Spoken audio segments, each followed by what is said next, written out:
Ito na isang gold source, ABR, SBC5000. Panoorin niyo yung video natin, malos, makakuha kayo ng makapagpulot kayo sa atin ng idea kung paano i-repair yung mga ganitong ABR na hindi na gumagana yung voltage arm at yung output hindi na rin wala na sa tamang voltahe.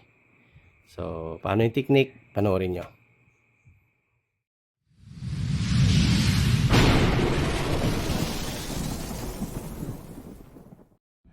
Hello mga lods, ito, good evening, welcome back sa ating channel, so once again, tanggalin muna natin cobra, yan.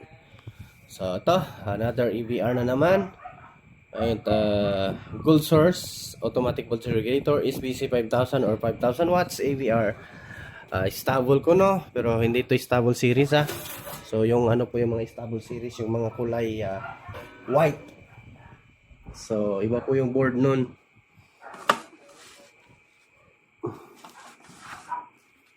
Hindi ko sure kung anong problem nito. Basta dinala na lang to. Chen, welcome back pala sa ating muting channel mga lads. Chen, magandang gabi. At welcome sa ating Ortec TV. My location is Zamboanga City. Ayan, good evening Zamboanga City. Buenas noches. Ayan. At check natin to. Bakit anong naging problema nito.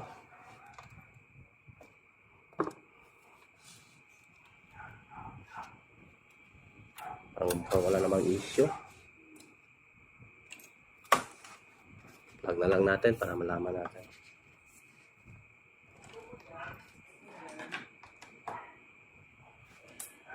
Ayun. Ayaw tumakbo.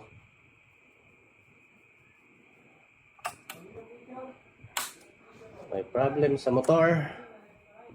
Di ko sure kung motor ang problem, pero parang ni-repair na ito.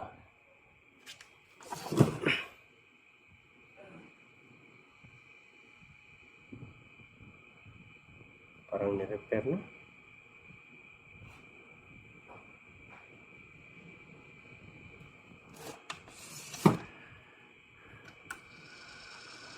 Putin natin kung uurong ba yan.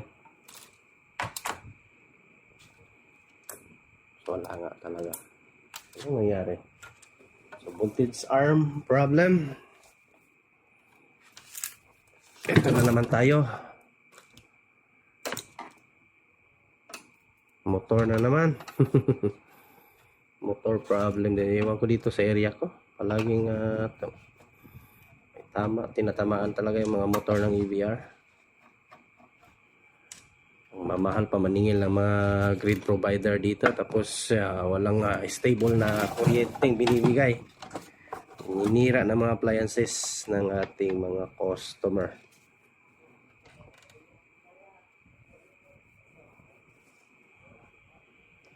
Tanggalin ko muna itong relay para makapag tayo. Hindi natin ma-access yung board yun, para matesting natin yung motor kung buo ba.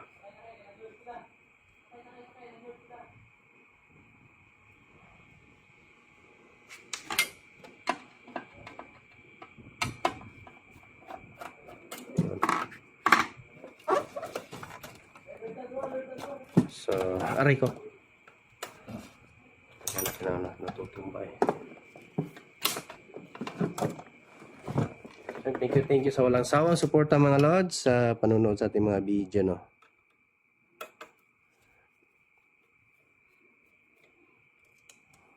At patuloy pa rin kayong nanonood sa ating mga video. Kahit pa paano, magtagal yung panahon hanggang sa tumanda na tayo. Yung mga anak natin o yung ating mga pamangkin, pamilya na mga bata ang magiging technician ay may mapapanood dito, no? So okay, ni-repair na nga ito. Motor na naman.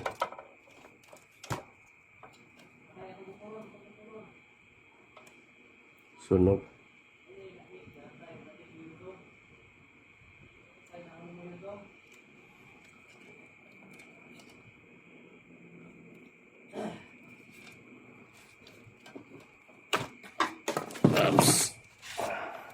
Bigat talaga ng mga ganitong EVR ayusin. Tanggalin natin yung motor, wire ng motor. Check natin if iikot yan. Kasi kung hindi,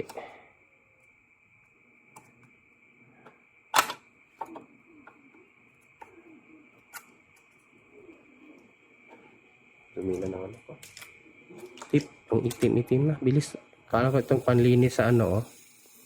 Yung mabibili mo sa online. Nakakapudpud din pala ng ano, tip. Lumiliit yung tip eh. Ito yung ano ba yun? Kala ko oo, lilinis nga talaga pero na ano, lumiliit yung tip eh. Parang napupudpud. So check natin kung iikot yung motor. Meron tayong 12 volts dito na susupply.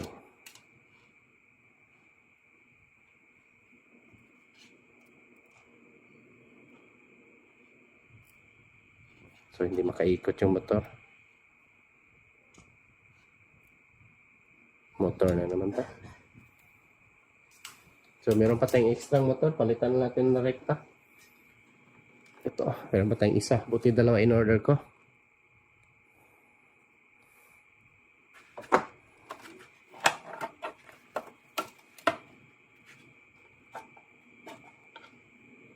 Ito palitan din natin ito mamaya. Pag repair, maiksi yung nilagay. Hindi ko alam. Parang nagpalit siya ng transistor. Driver transistor. At punta ano na lang yung problem is masyadong maiksi yung paa.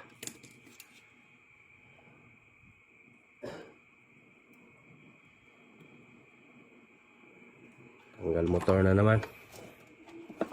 Motor problem. Oops. Ito na. May problem talaga pag magkasira yung motor. Kaya baklasin talaga yung transformer.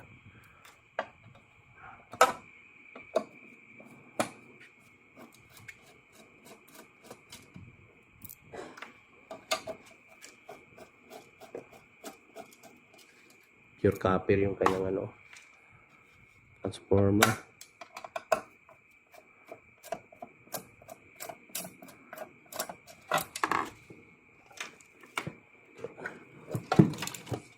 Yun na. Oops.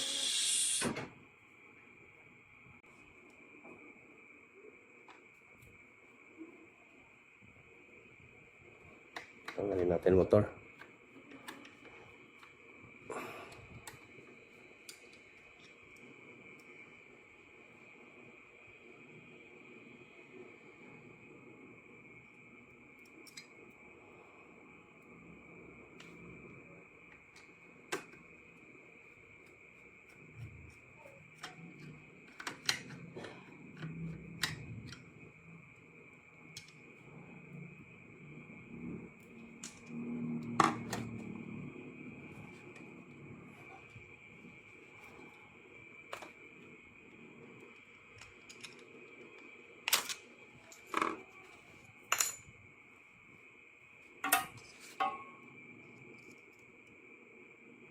Ay, kamahalan tong motor eh. Nabili ko yan, 600 isa eh. Ito, 600 plus.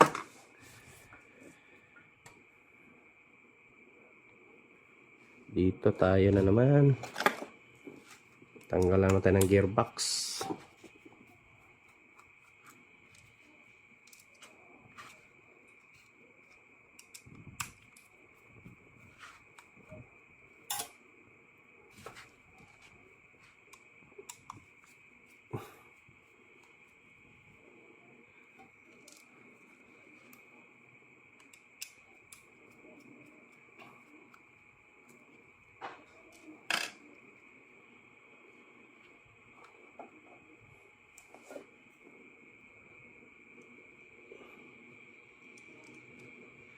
So, huwag nyo talaga ipagpalit-palit yung gear, no? So, sunod-sunod nyo lang.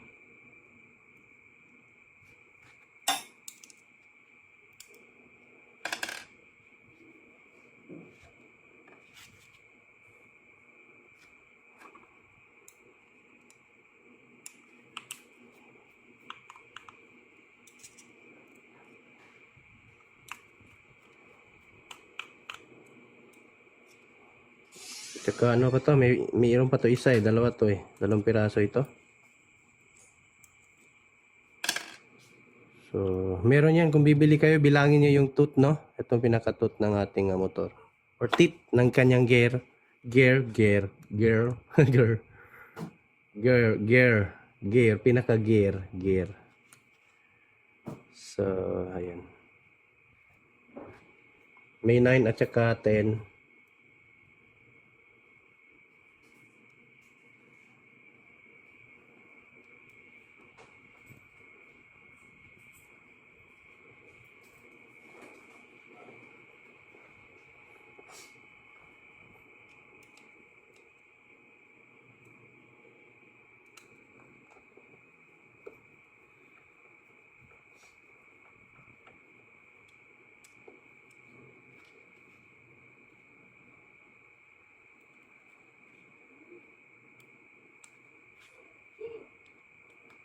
Yan.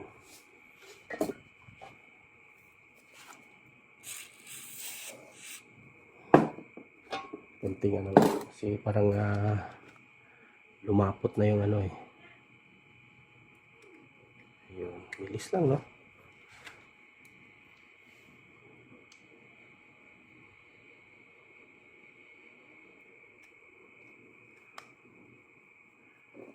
Sumuko na siguro yung nag-repair nito. Kasi nga ay motor na yung problem. Hindi niya masiguro matrace.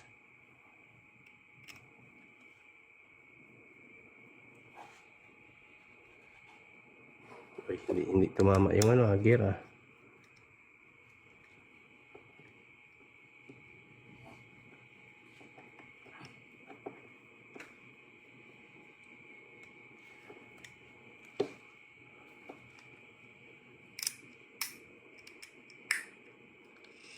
Yan, mahaba na.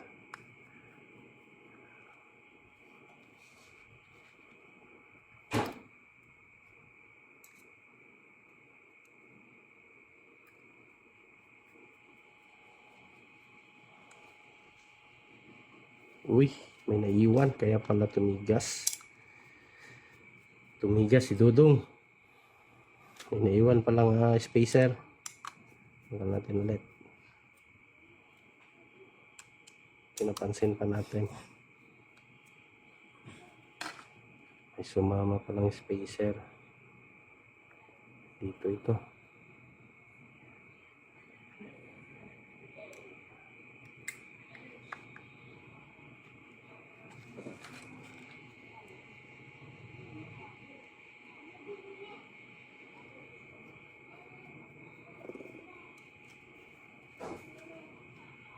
Kaya huwag kalimutang i-like ating video mga lods, ano?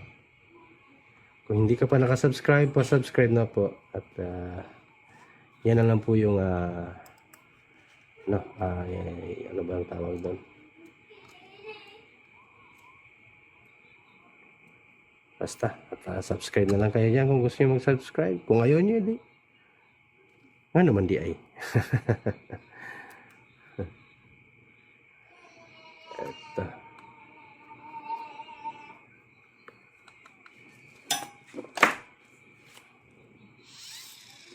Yun, testing natin.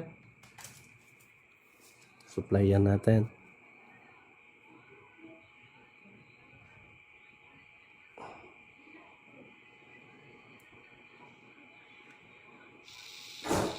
Ayan o.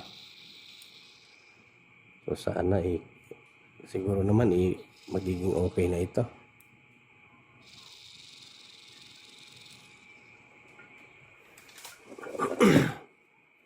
So balik na natin.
balik na natin.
Yung crown naipit.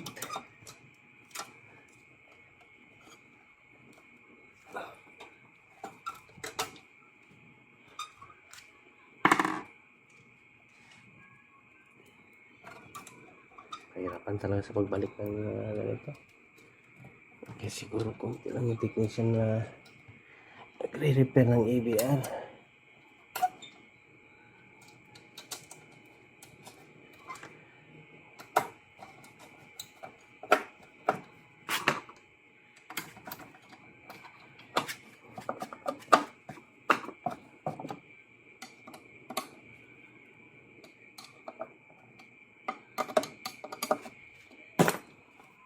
Yun.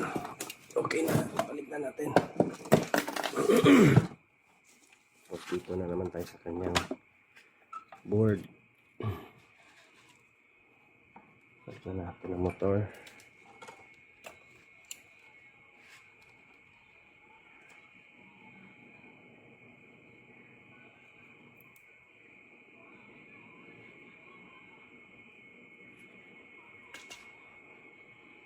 Tanggalin natin ito.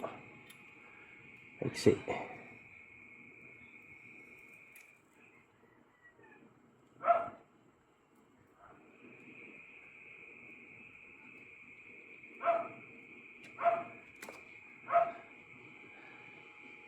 Putol na ngayon pa eh. B772.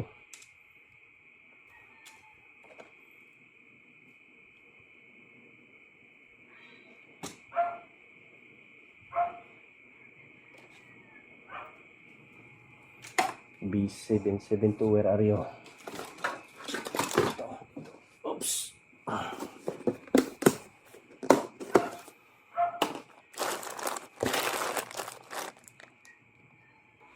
Ito na. B772.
Testing natin.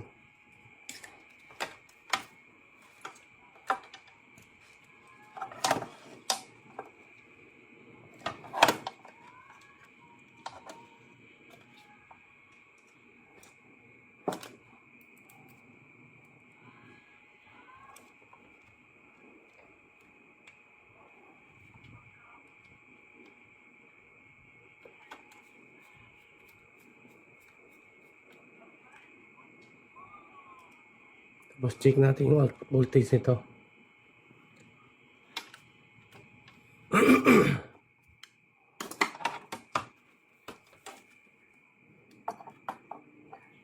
So, test natin kung tatakbo na yung kanyang motor.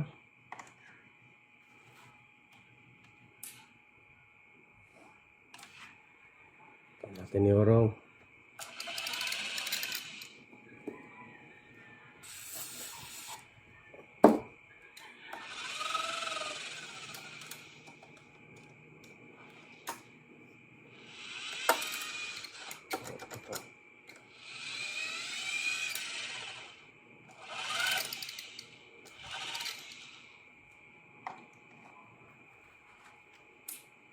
Uy, ayaw tumakbo ah. Ito natin itong motor niya. Kung sira ba talaga ito o hindi.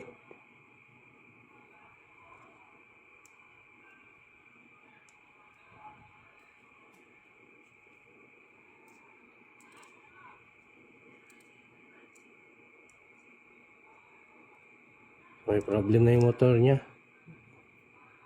Umiikot kaso patay-patay. Yan kasi kapag ganyan mo nag-spark o yan. Ha? Nag-spark siya mga lods. So yan. Yan mo.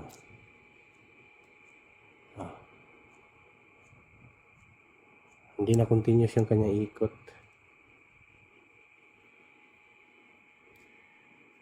Yan. Nag-spark oh.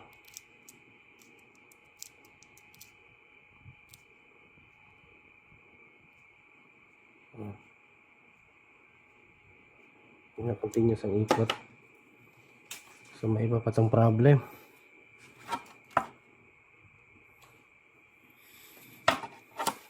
Sira pa yung ano niya, isang regulator.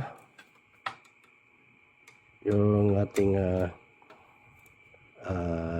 D882. Kasi yung pinalitan natin B772 no.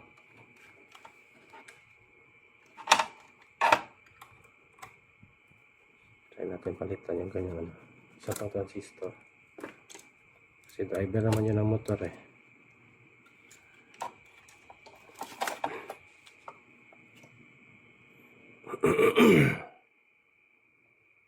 Kita natin. Wala namang ibang problema to.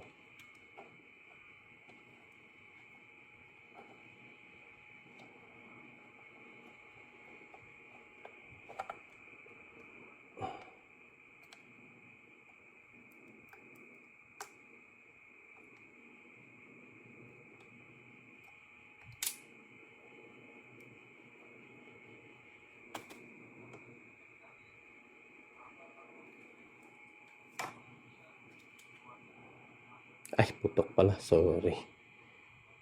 Hindi ko napansin. Putok pala kaya yung umikot.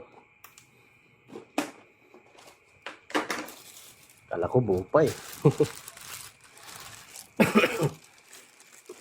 Putok na pala.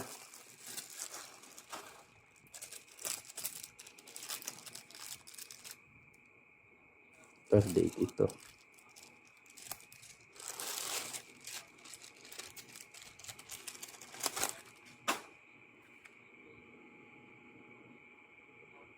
Buti na ano din natin yung motor. Kasi yung may problem na din motor nito. Siguro ano to. Pag ganito mga lods. Ang tendency pag ganun yung motor na parang pag ganun. Kahit ano siya. Kahit naka-fix na yung input or output ng 220. Gumagalaw-galaw pa rin to siya. Kumbaga hindi natatahimik. Maganyan-ganyan no. Gawa nga ng motor niya may problem din.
Pag ganyan muna, try muna natin.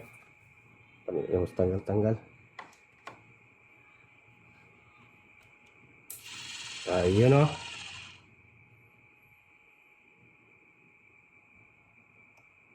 Check natin ang output nito. So, working na.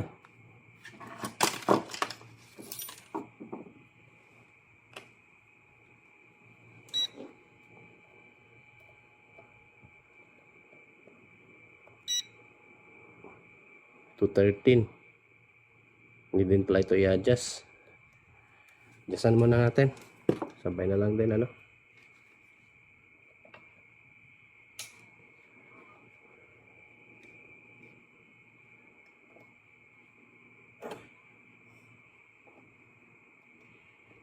Ayun. Adjust lang natin. 213.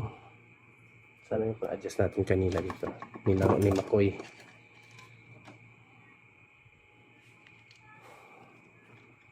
Hirap nito. Wait lang.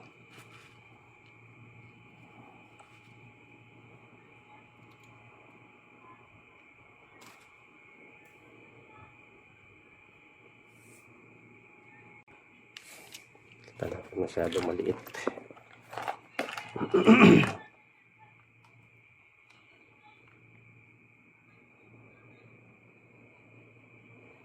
Flat screw.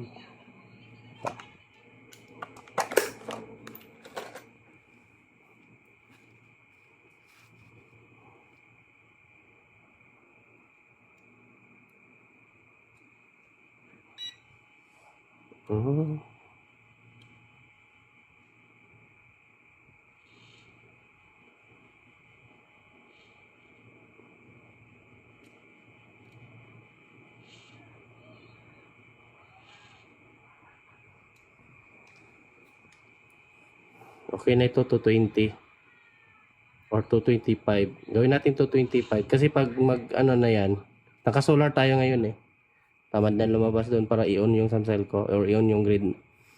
225 na lang natin ilagay para pag grid kasi 240 yung grid namin dito. Ngayon ang output ng inverter is 230. So lagay natin sa 225. So kung sa 240 magiging 230 na ito. So itong pinaka-output ng ating ano. So yung goods na ito. Pwede rin i-testing na lang natin. I-ano natin, i-on ko yung grid ko.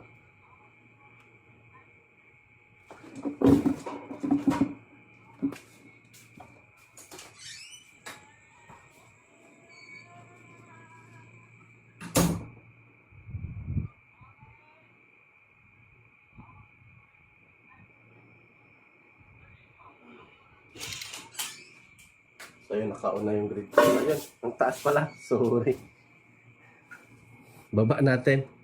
240, grabe kasing taas ng grid dito. Baba natin.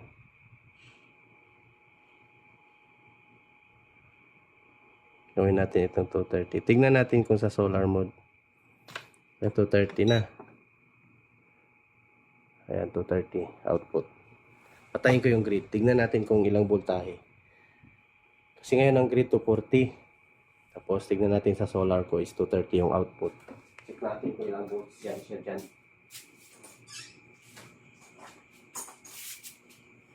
Bago-bago eh.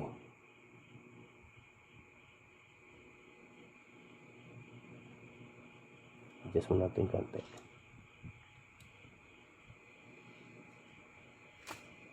Check mo mga siya.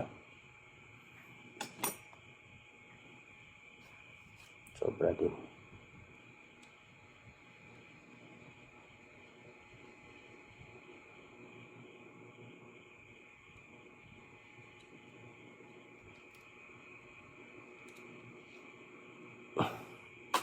Yeah, 230.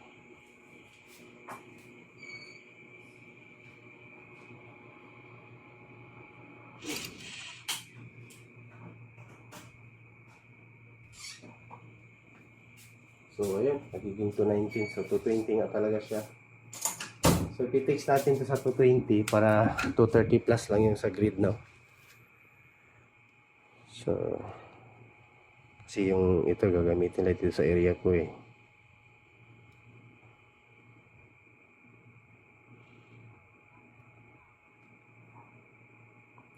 Okay na yan. 220.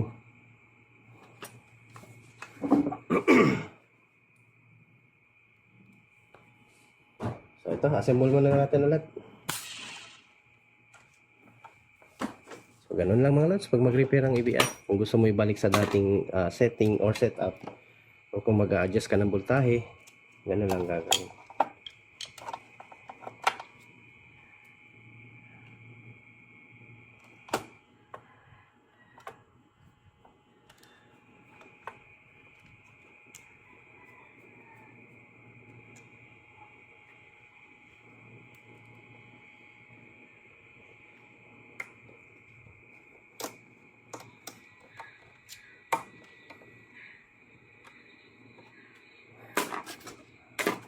So, yun. Balik natin na.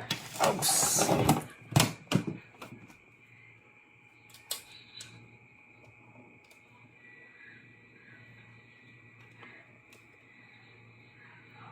So, kalimutan yung like ating video mga lods. At, thank you talaga kung i-like mo yan dyan. At sana nakatuloy yung video natin sa inyong mga araw-araw na repair or kung may mga ganito kayo, kahit pa paano pagbigay tayo ng idea kung paano i-repair. Kung expert ka na, magiging basic na lang to, pero pag talaga mga lods, kumbaga yung baguhan ka pa lang, medyo hard, mahirap pa sa'yo, pero note ka lang palagi sa video ko, matutunan mo talaga yung mga technique paano ayusin yung mga ganito. Meron din tayo, nahihirapan tayo sa iba. Hindi naman talaga lahat as in na-repair natin. Kasi lalo na pag sira yung transformer. Pero at least, I share my idea. So, ayan.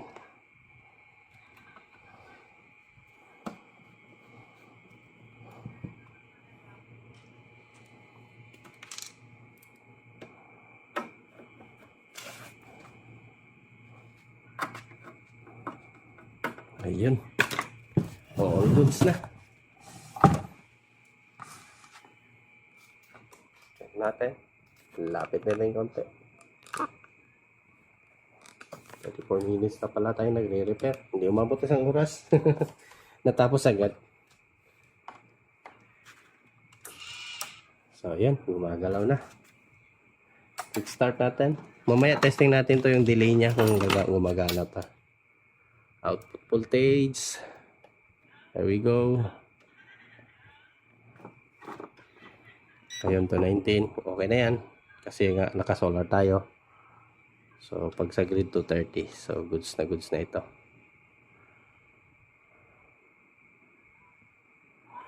Ayan. Yan lang mga lods. At yan. Another successful repair. Next na naman tayo sa ikalawang EBR. At yung mga amplifier din natin ang isusunod natin. At saka pasingit-singit na lang kasi may mga solar din tayong i-upload. Yung mga install natin. So, ayan. Huwag kalimutan mag-like at pa-subscribe sa ating channel. Ayan. At thanks for watching mga lods. Sa akin lang. Magandang buhay. Bye-bye.